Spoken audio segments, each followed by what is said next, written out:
Yeah, and there's no question with all the smoke and whatnot that it was time to leave. 100-year-old Howard Holla says the glass fire was closing in and there was no time to lose. So he and his new bride, Joanne, hightailed it out of their Deer Park neighborhood with their 2 dogs. It started about a mile from our house, and that's when I figured we got to go quick and better take the most important stuff.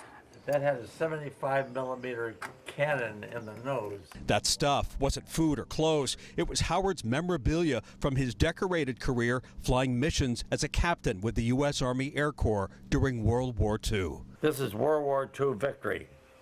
This is the DFC, Distinguished Flying Cross. Howard shows us his combat medals. Joanne gets emotional because there's nothing she treasures more.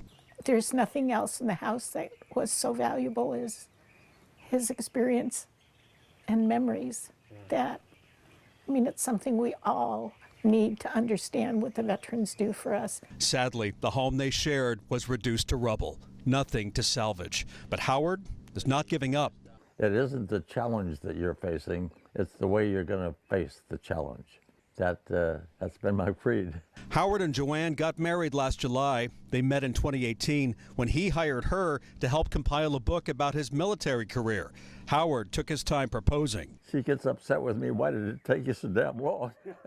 He's a joy. He makes me laugh. These newlyweds are staying with friends for now. They plan to rebuild a new house for 2 on the very same site. I have my memories, but I lived a great life in that house. And now it's time for a new adventure. And I'm very lucky to have Howard. He's given me he's a rock.